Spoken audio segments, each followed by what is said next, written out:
మంచిది. ఈ సమయంలో మరి నాకు సమయం ఇచ్చిన దేవాది దేవుడు లోకరక్షకుడైన యేసుక్రీస్తు నామములో కృతజ్ఞతాస్తుతులు చెల్లిస్తున్నాను దేవాది దేవుడికి. అదేవిధంగా నన్ను ప్రేమించి వాక్య సందేశం అందించడానికి ప్రేమతో ఆహ్వానించిన దైవజనులు శ్రీదాస్ గారు, అలాగే ఇప్పుడు ఎంతో ప్రేమించి వారి కుటుంబంలో ఒక వ్యక్తిగా భావించి ఒక దైవజనులుగా గుర్తించి నన్ను ఎంతో ప్రేమిస్తారు వారు. ఎందుకంటే వారి కుటుంబానికి మాకున్న సంబంధం అన్నది. అంతేకాకుండా మేము రాజు గారు అలాగే సువర్ణ కుమారి గారు మేము ఒకే ప్రాంతం నుంచి ఒకే ఏరియా నుంచి ఈ ప్రాంతానికి వెనక ముందులో మేము 93లో ఈ ప్రాంతానికి సేవ వచ్చాం. అందుకంటే ముందుగా వారు ఈ ప్రాంతానికి వచ్చి ఇక్కడ సేవ వైద్యంగా కొనసాగించారు. అందుకనుక మరి ఆ ప్రేమతో తిరిగిన యవనస్తురాలుగా ఉన్నప్పుడు మా సండే స్కూల్కి వస్తూ ఉండేది. అప్పటి నుంచి తెలుసు మాకు ఈ కుటుంబం గురించి. మీ సేవ ప్రారంభంలో కూడా రాజు గారితో మాకు ఎంతో మంచి సావాసం సంబంధం ఉంది. ఆ విధంగా మేము మా రెండు కుటుంబాలు కూడా ఇప్పటి వరకు కూడా ఒకే కుటుంబంగా ఒకరినొకరు ఆదరించుకుంటాము, ప్రోత్సహిస్తున్నాము, మరి ముందుకు కొనసాగుతున్నాం. అదే మరి మనసుతో రాజు గారి తర్వాత ఈ ప్రస్తుతానికి కూడా దేవుడు బట్టి చాలా విధేయత తగ్గింపు ఇచ్చి మరి మమ్మల్ని ఎంతగానో మా కుటుంబాన్ని ప్రేమించడానికి వారు ప్రేమిస్తూ వారి కార్యక్రమాల్లో మమ్మల్ని ముందు పెడుతూ ఉంటారు. మరి నిజంగా వారికి ఇచ్చిన మంచి మనసు బట్టి వారికి దేవుని నామానికి మహిమ కలుగుగాక. అంతేకాకుండా మరి ఝాన్సీ గారు అలాగే రాధాకృష్ణ గారు కూడా మీటింగ్స్లో అంతకుముందు నాకు పరిచయం లేకుండా కొన్ని మీటింగ్స్లో నాకు బాగా పరిచయం మమ్మల్ని కూడా ఒక వారు పడము పడుకుంటూ మరి ఏదో పాటలు వచ్చి కారు మీద రాధాకృష్ణ గారు కారు మీద ఇంటికి తీసుకెళ్ళి ఎంతో గౌరవించి నన్ను ప్రేమించిన సందర్భాలు ఉన్నాయి. అంతేకాకుండా మరి సహోదరి వరకు నాకు తెలియదు కానీ రాజకుమారి మరి కడుపు నుంచి వచ్చిన సహోదరి కూడా నా ప్రత్యేక వందనాలు చెల్లిస్తున్నాను. ఎందుకంటే మరి రాజు గారికి దేవుడు అద్భుతమైన కుమార్తెలను దేవుడు ఇచ్చాడు. మరి వారి ప్రార్థన ద్వారా దేవుడిని ప్రేమించిన విధానం ద్వారా వారి కుమార్తెల్లో దేవుడు ఆశ్చర్యకరమైన రీతిలో వారు కూడా దేవుడిని ప్రేమించి దేవుడి కొరకు నిలబడే ఆ భాగ్యాన్ని దేవుడు ఇచ్చాడు. ఎంతో సంతోషిస్తూ ఉంటాను. అంతేకాకుండా ఈ సమయంలో మరి మన మధ్యలో ఉన్న దైవజనులందరికీ కూడా నా ప్రత్యేక వందనాలు చెల్లిస్తున్నాను.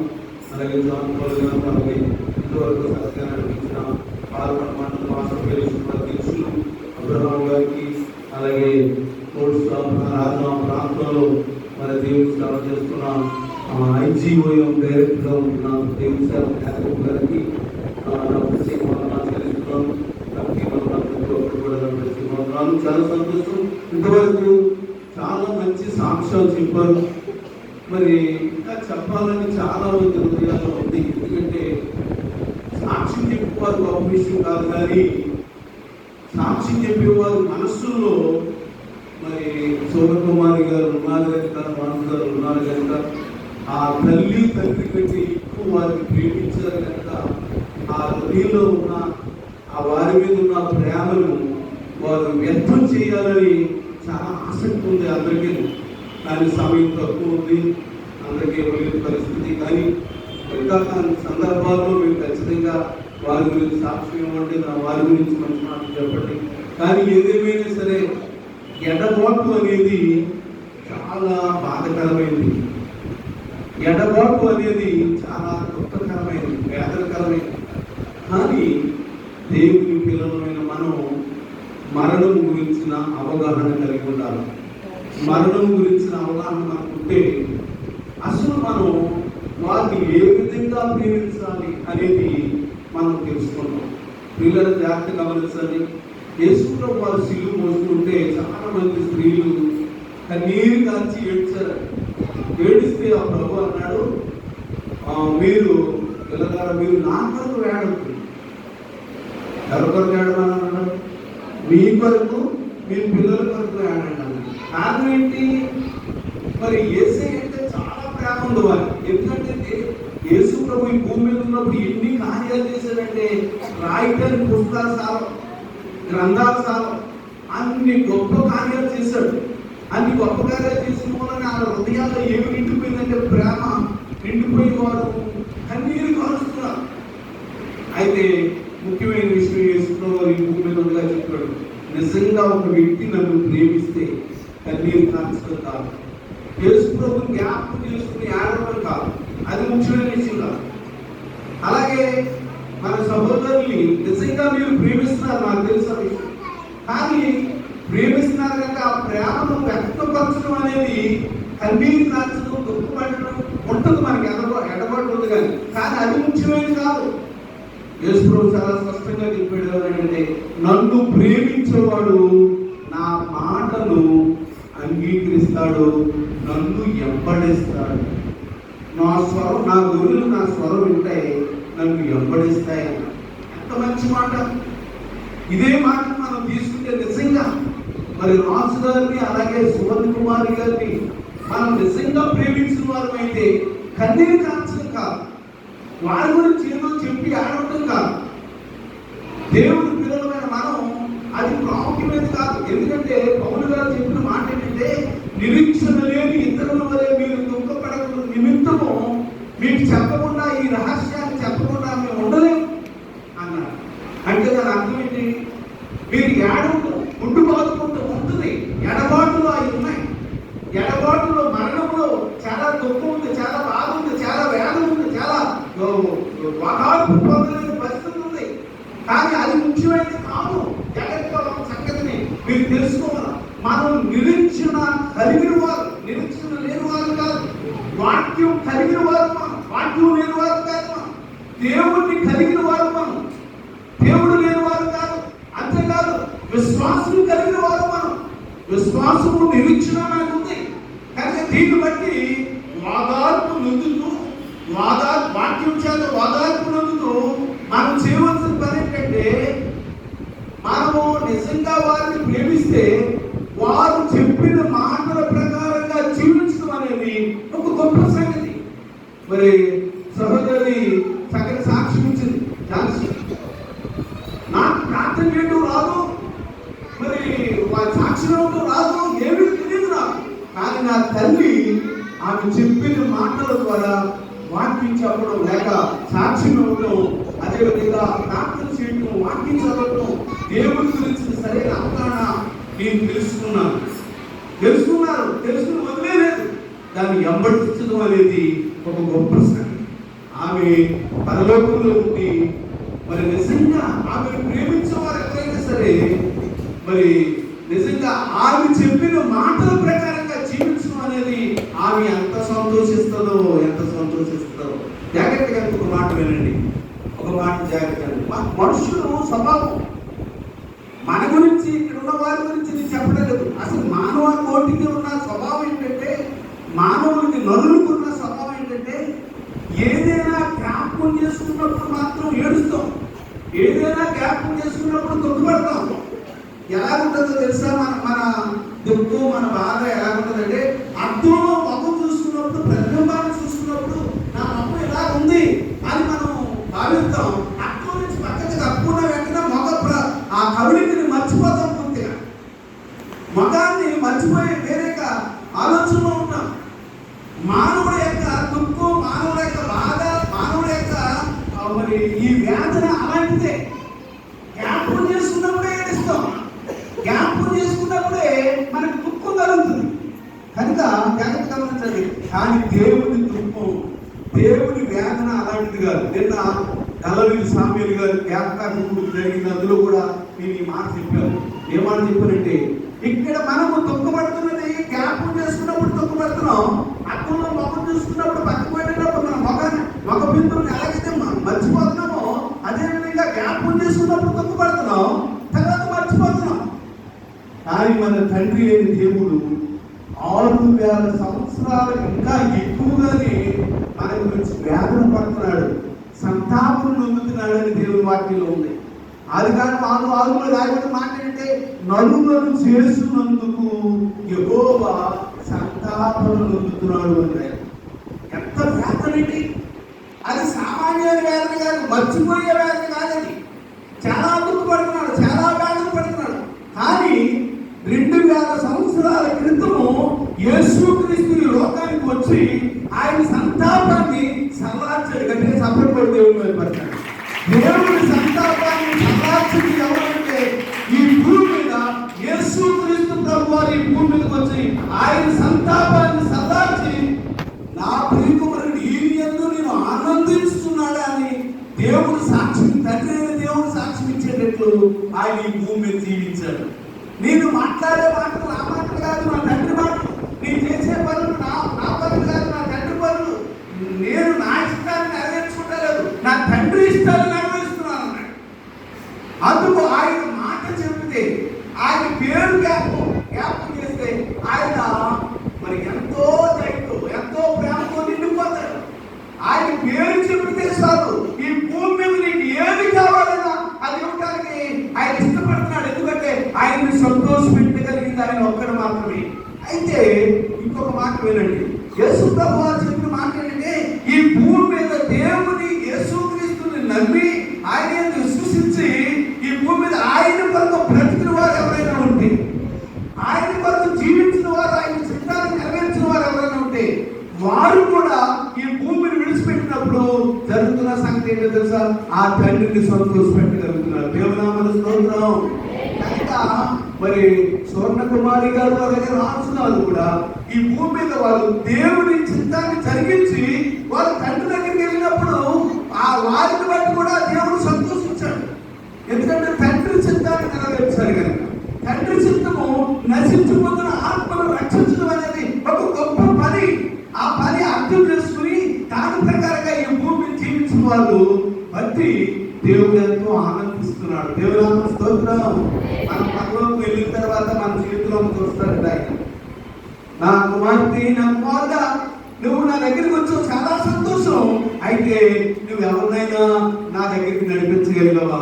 నువ్వు ఏదైనా నా కొరకు పరిచయగలుగుతావా? ఏదైనా తీసుకొచ్చావా? కొంత ఆత్మను ఏమైనా తీసుకొచ్చావా? మన చేతులు దొరికితే ఖాళీ చేతులతో వెళ్ళిపోతే మనం ఆయన దుఃఖాన్ని సలార్చలేదు, ఆయన వ్యాధుల్ని బాధల్ని సలార్చలేదు. కానీ ఎవరైనా దేవుని కొరకు ఆయన కొరకు జీవించి కొంతమందిని నా దేవుడి దగ్గరికి నడిపించగలిగితే ఒక్క ఆత్మ రక్షించబడటం దేవునికి ఎంతో విలువైనది. దేవునామమున స్తోత్రం. కనుక అంత విలువైన ఆత్మలు నశించిపోతున్నాయని ఆయన వేదన పడుతున్నాడు, దుఃఖపడుతున్నాడు, సంతాపం పొందుతున్నాడు. ఆయన సంతాపాన్ని సల్లార్చాలంటే ఈ భూమి మీద ఉండగా దేవుని పిల్లలు మనం ఆయన పని చేయగలిగాం. కనుక ఈ సమయంలో జాగ్రత్తగా గమనించండి. ఈ రోజు ఒక మంచి మాట మీకు జ్ఞాపకం చేయాలనుకున్నాను ఈ సందర్భంలో. ఏంటి ఆ మాట అంటే చూడండి, దేవుని వాక్యంలో రాయబడింది. ప్రసంగి గ్రంథం 4వ అధ్యాయము 2వ వచనాన్ని చదువుదాం. ఒకసారి ఈ మాట చదవండి. కాబట్టి ఇంకను బ్రతుకుచున్న వారి కంటే ఇంతకు ముందు వారే చూసింది ఈ ఉపయోగం కంటే వారే ధన్యులు. బ్రతుకున్న మనకంటే ఇంకా పుట్టబోయే వారి కంటే ఎవరు ధన్యులట? ఇంతకు ముందు కాలం చేసిన స్వర్ణకుమారి రాజుగారు వీరే ధన్యులు. మనం ధన్యులు కాదు, జాగ్రత్తగా గమనించాలి. వారు ధన్యులు. ఎందుకో తెలుసా? ఎందుకంటే మరణాన్ని దాటి వారు ఏం చేశారంటే దేవుని చిత్తాన్ని భూమి మీద జరిగించి మరణాన్ని దాటి జీవములో ప్రవేశించారు, దేవుని దగ్గరికి వెళ్ళారు. మరి ఇంతకు ముందు కాలం చేసిన వారే ధన్యులు. ఎంత మంచి మాట, ఎంత మంచి మాట అండి. జాగ్రత్తగా గమనించండి. ఏంటి వారి ధన్యత? ఏంటి వారి ధన్యత?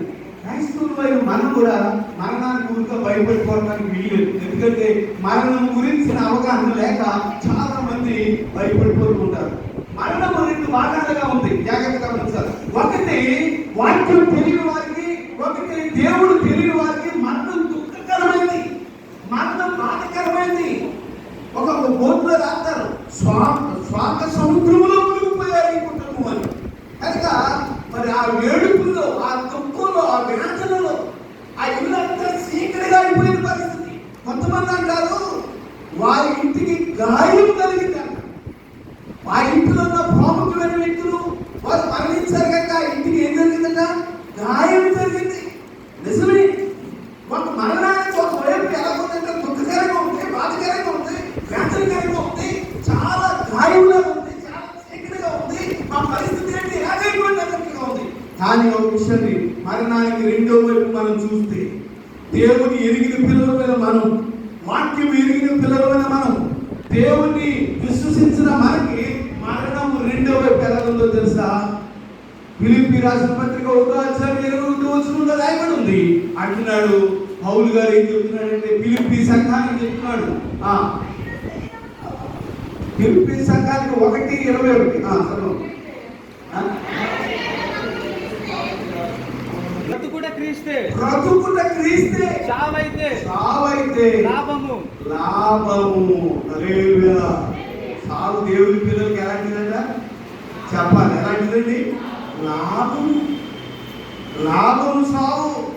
దేవుని పిల్లలకు వాక్యం ఎరిగిన వారికి, నిరీక్షణ కలిగిన వారికి, దేవుని ఎరిగిన వారికి అది లాభకరమైనది. చంద్రకుమారి గారికి మరణము లాభము, రాజు గారికి మరణము లాభము. దేవుని నమ్మిన మనకి ఒకవేళ మరణం వస్తే అది మనకి లాభము. దుఃఖము కాదు, వేదన కాదు, అది బాధకరమైనది కాదు. ఎందుకో తెలుసా? మరణం ఎందుకు లాభం అంటే బైబిల్లో రాయబడిన మాకంటే ప్రకటన గ్రంథం 21వ అధ్యాయం ఒకసారి మాట చూడండి. ప్రకటన గ్రంథము 21వ అధ్యాయం.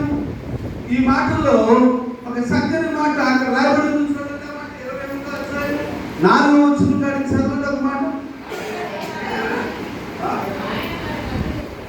జాగ్రత్తగా విడివిడిగా చదవ. ఆయన వారి ప్రతి పాపము బిందును తుడిచివేయును, మరణము ఇంకా ఉండదు. అంటే చెప్పండి, ఏముందండి? మరణము ఇంకా ఉండదు. పిల్లలు జాగ్రత్తగా గమనించండి. మరణం మరణం మరణం అంటుంటే మీరు ఏ మరణం గురించి జ్ఞాపకం చేసుకుంటున్నారో నాకు తెలియదు. మానవులకు అందరికీ ఒక మరణం ఉంది, అది శరీర సంబంధమైన మరణం. మానవులకు అందరికీ ఒక మరణం ఉంది.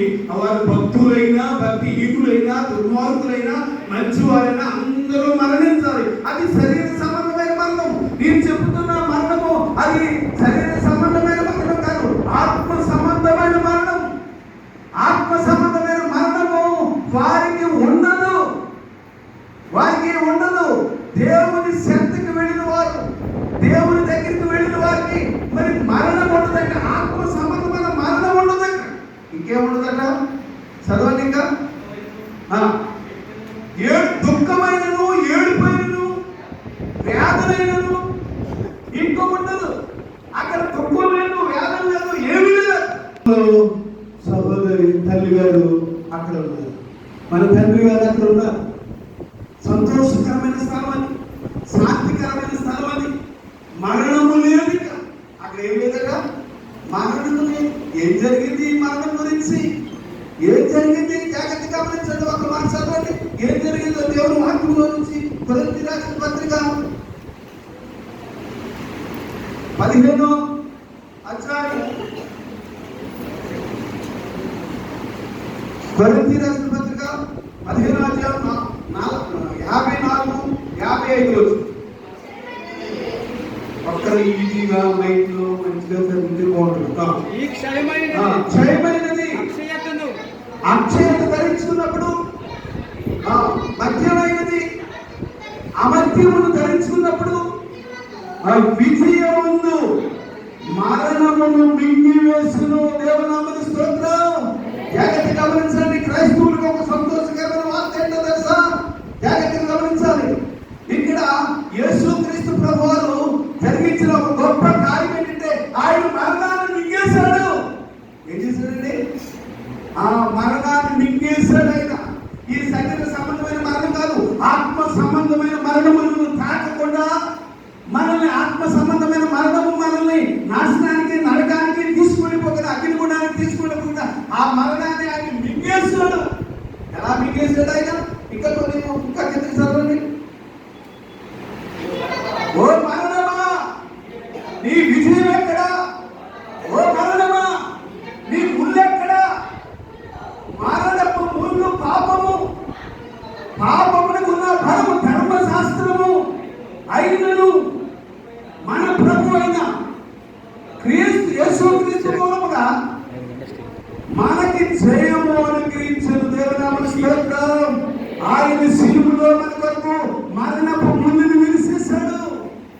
మరణపు విజయాన్ని ఆయన తీసుకుని ఆయన సాతాను ఓడించి, సమాధిని ఓడించి, మరణాన్ని ఓడించి జయాన్ని మనకిచ్చాడు. దేవుని మీద జయాన్ని ఇచ్చాడు, లోకం మీద, పాపం మీద, అంతేకాదు సమాధి మీద, మరణం మీద, అన్నిటి మీద జయాన్ని ఇచ్చాడు మనకి. నీకు మరణం లేదు, ఆయన తిరిగి వేశాడు. ఈ సత్యాన్ని తెలుసుకోవాలి ప్రతి ఒక్కరు. అందుకే క్రైస్తవులు మరణం గురించి భయపడవలసిన అవసరం లేదు. ఈ శరీర సంబంధమైన మరణం అందరికీ ఉంది. ఆ మరణం గురించి కాదు నేను చెప్పేది. నువ్వు ఈ భూమి మీద విడిచిపెట్టిన తర్వాత నీ ఆత్మకు మరొక మరణం ఉంది. ఆ మరణము నిన్ను తాకూడదు. ఆ మరణము నిన్ను ఆపకూడదు. ఆ మరణం నీ మీద యుద్ధం చేయకూడదు. కనుక ఆ మరణము నిన్ను తాకకుండా ఉండడానికి యేసు శిలువలో ఏం చేశాడో తెలుసా? నీ కొరకు మరణపు ముళ్ళుని విరిసేశాడు. నీ కొరకు మరణం మీద విజయాన్ని సాధించి ఆయన పునరుద్ధానుడై తిరిగి లేచి ఇక్కడ అదే అధ్యాయము కొరింథీ రాసిన పత్రిక అదే అధ్యాయంలో చూడండి, 15వ అధ్యాయం 3వ వచనంలో రాయబడింది, లేఖనము ప్రకారంగా క్రీస్తు మన పాపము నిమిత్తము మృతి పొందెను, సమాధి చేయబడెను, లేఖనము ప్రకారంగా 3వ దినాన్ని ఆయన తిరిగి లేచెను. దేవుని స్తోత్రం. ఎంత గొప్ప సంగతి అండి. ఈ సత్యం లోకస్తులకు తెలియదు. ఈ సత్యము లోకంలో వారికి తెలియదు, అన్యులకు తెలియదు, దేవుడు ఎరిగిన వారికి తెలియదు, లేఖనం తెలియని వారికి తెలియదు. ఈ సత్యము ఆయన మన కొరకు మన పాపముల నిమిత్తం మరణించి సమాధి చేయబడి 3వ దినాన్ని మృత్యుంజయుడై తిరిగి లేచాడు. ఆ జయాన్ని మనకి ఇచ్చాడు. దేవుని స్తోత్రం. అదే జయంతో సహోదరి మరణాన్ని జయించి దేవుని సన్నిధానంలో ప్రశాంతంగా అక్కడ సముద్రము లేదు. అక్కడ సముద్రం లేదంటే దాని అర్థం ఏంటంటే సముద్రం వల్ల వచ్చే తుఫానులు కానీ, లేక మరి ఉధృత తుఫానులు కానీ, ప్రమాదాలు కానీ, సముద్రం వల్ల వచ్చే పరిస్థితులు ఆమెకి తాకో. అంతేకాదు అక్కడ సూర్యుడు లేడు, చంద్రుడు లేడు. అంటే దాని అర్థం ఏంటంటే పగలు ఎండ తప్పైనను, రాత్రులు వెన్నులు తప్పైనను ఆమెకి లేదు. అంతేకాదు ఆమెకి ఇంకేమి లేదంటే మరణము లేదు. అక్కడ మరణము లేదు. వీళ్ళని జాగ్రత్త గమనించండి. అక్కడ సుఖ సంతోషము, ఆనందము, దేవుడితో సంతోషము కలిగి ఉన్నారు. కనుక ఒక దినాన్ని సహోదరుని మనం కలుసుకుంటాం. ప్రభువారు నిరీక్షణ కలిగిన వాడమే. దశలోనికి రాసిన పత్రికలో రాయబడిన ప్రకారంగా జాగ్రత్తగా 4వ అధ్యాయం 1వ దశలోనికి రాసిన పత్రిక 13వ వచనం కనుక మనం చూస్తే ఆయన మేఘార్హుడై నిరీక్షణ కలిగిన వారి దగ్గరికి ఆయన మేఘార్హుడై ఆయన ఏం చేస్తాడంట? వారిని కూడా వెంట పెట్టుకుని వస్తాడు. మనం ఆయన కలుసుకుంటాం, అమ్మగారిని మనం కలుసుకుంటాం, అయ్యగారిని మనం కలుసుకుంటాం, మనం చూస్తాం. అందుకే మన ఆత్మీయులు దేవుడి పిల్లలు ఎవరైనా సరిపోతే వారు మరణించారు అనకూడదు. ఏం చేశారన్నారు? యేసుప్రభు చెప్పాడు, సహోదరుడైన లాజరు నిద్రిస్తున్నాడు. వీళ్ళ జాగ్రత్తగా గమనించండి. లాజరు చనిపోయినప్పుడు మార్త వచ్చి, అయ్యా నువ్వు ఇక్కడ ఉంటే నా తమ్ముడు బ్రతుకును, మరి చనిపోయాడు నువ్వు లేక అంటే మార్తకి మంచి సమాధానం చెప్పగలిగాడు యేసుప్రభు.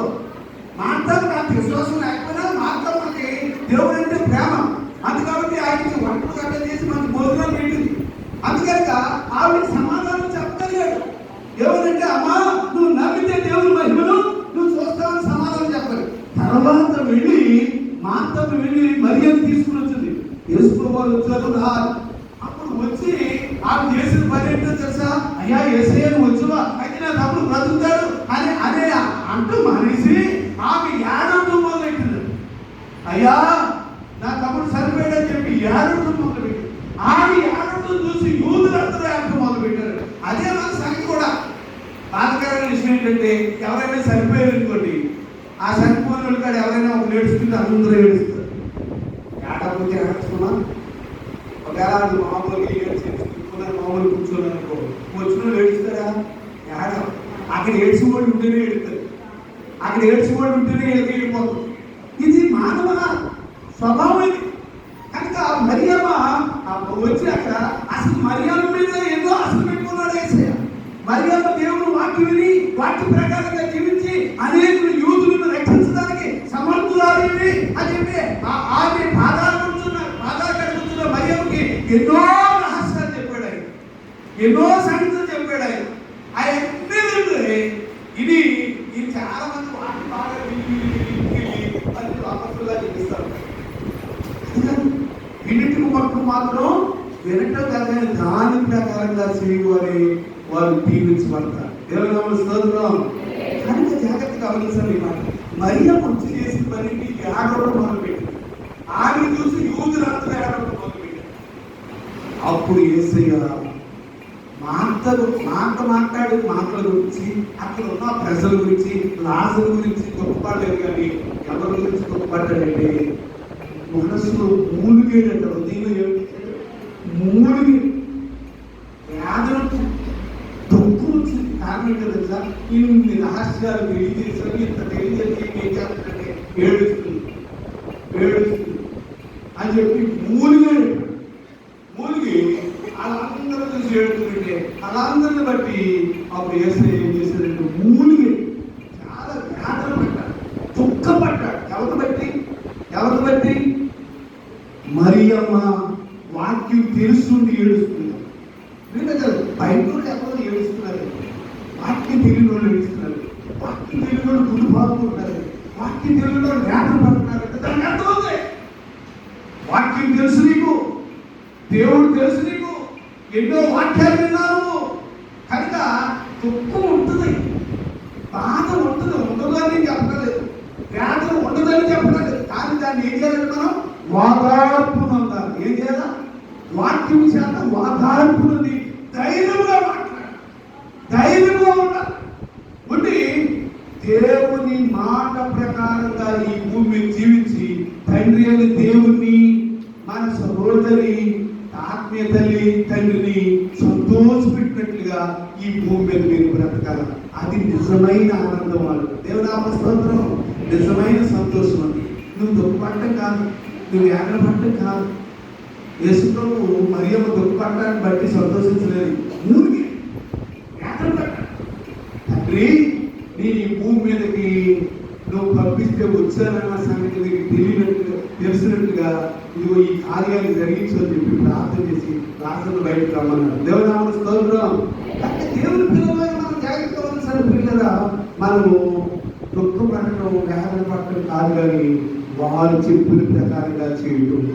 వారిని నిజంగా జ్ఞాపకం చేసుకోవడం అంటే నీతిమంతులు జ్ఞాపకం చేసుకుంటా అలాగే ఆశీర్వాదము. నీతిమంతులను జ్ఞాపకం చేసుకుంటూ ఆశీర్వాదం అంటే నీతిమంతుడైన యేసుక్రీస్తుని జ్ఞాపకం చేసుకుంటాం ఆశీర్వాదము.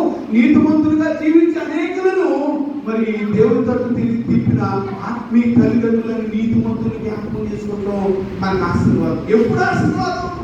జ్ఞాపకం చేసుకుంటూ మాత్రం కాదు, వారు చేసినట్లు వారు చెప్పినట్లు మనం చేయటం అనేది మనకు ఆశీర్వాదం. నీకు నీ కుటుంబానికి ఆశీర్వాదం.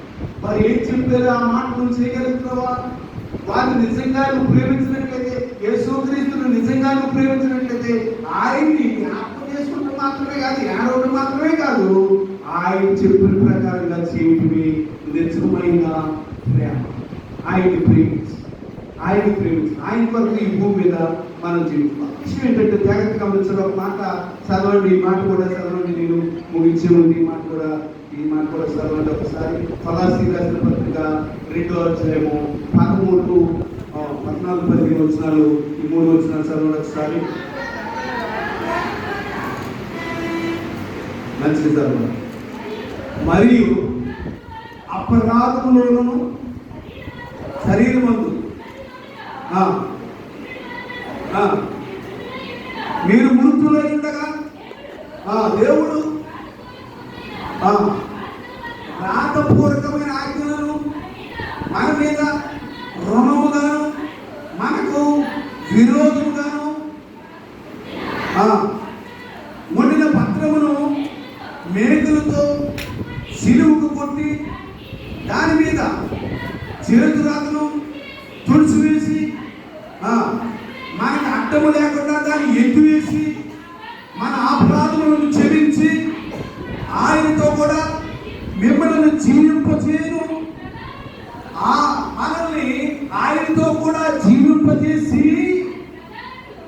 ఆయన ప్రధానులను అధికారులను నిర్ణాయుల సాతాను యొక్క ప్రధానులను సాతాను యొక్క ఎవరైనా అధికారులను వారిని నిర్ణాయులుగా చేసేసాడు. అంటే దాని అర్థం ఏంటి తెలుసా? దానికి వాడి పాలు పీకేసాడు, వాడు కనసత కొట్టేశాడు. పాలు తీసేస్తే పెద్దవాడు దానికి భయపడ్డాడు. పాముకి తల సెదకొడితే పిల్లలు కాపుతున్నప్పుడు పిల్లలు భయపడతారు, కానీ పెద్దవాళ్ళు తెలుసుకున్న వాళ్ళు భయపడతారు. ఎందుకంటే సాతాను పాలు తీసేసాడు, తల సెదకొడేసాడు. ఇప్పుడు దానికి తోకలో ప్రాణం ఉండే కొద్దిగా ఎలా తోక ఉంటుందంటే మనం భయపడవలసిన అవసరం లేదు. అంతేకాదు నిరాయుధులుగా చేసేసాడు. ఎలా చేసాడు? దానికి ఆయుధాలు మనం ఒక ఆయుధం, మోసం అనే ఆయుధం, అబద్ధాలు అనే ఆయుధం, పాపం అనే ఆయుధం, రకరకాల ఆయుధాలు వేసి మనం పడగొట్టుకుంటాం. కానీ ఆ ఆయుధాలు అన్నట్లు ఏం చేసినట ఇరుసు ఆయుధాలు మన మీద ఉన్న పత్రాలన్నీ ఎత్తేసాడు, మేకులు వేసి కొట్టేశాడు, దాని మీద ఉన్న చేతి రక్తం పుడిసేశాడు, మన అపరాధాలన్నీ క్షమించేశాడు. అంతేకాదు సాతాను యొక్క కోటను పీకేశాడు, వాడి తల సెదకొట్టాడు. దేవుడు వాక్యంలో రాబడింది, రోమిల పత్రికలో రాబడింది, 16:7 రాబడింది, సమాధానకర్తకు దేవుడు సాతాను మీ కాళ్ళ కింద శీఘ్రంగా చెరుకు తొలగించి ఏం చేశాడన్నా? శీఘ్రంగా, కొంచెంగా, సంపూర్ణంగా దాని తల సెదకొట్టేశాడు. ఆయన తొక్కడం కాదు, ఎవరి చేత తొక్కించేట? మన చేత, మన కాళ్ళ కింద తొక్కించేశాడు. ఇంకా దానికి ఆయుధాలు లేవు, దాన్ని మన మీద ప్రభుత్వం చేయడం లేదు. మనము క్రీస్తు కొరకు జీవించేవారిగా ఉంటూ దాని ఎడల మనం ఏం చేసుకోవాలంటే ఇంకా ఇంకో మాట చదవండి, మంచి మాట అక్కడ ఉంది. ఏం చేసుకోమని అప్పించారంటే మనకి ఆర్భాటంగా వేడుకు కనుపరుచుకుంది. ఏం చేయాలంటే మనం ఆర్భాటముతో సిలువ చేత జయోత్సవంతో వాడిని పట్టి తెచ్చి మహాత్ముగా వేడుకకు కనుపరిచి, వేడుక అంటే పండుగ చేసుకోండి. అందుకే మనం ప్రతి ఆదివారం పండుగ చేసుకుంటాం. ప్రతిరోజు పండుగే మనం క్రైస్తవులు. ఒక ఆదివారం కాదు మాత్రమే కాదు, ప్రతిరోజు వేడుకే మనం. ప్రతిరోజు మనం సంతోషంగా ఉంటాం, ప్రతిరోజు ప్రభువుని ఆరాధించడమే, ప్రతిరోజు ఆయనలో సంతోషించడమే. వేడుక చేసుకోండి, పండుగ చేసుకోండి అన్నాడు. కనుక పిల్లల జాగ్రత్త గమనించాలి. ఎంత మంచి శ్రేష్టమైన ఆశీర్వాదాన్ని పొందుకుని మరణము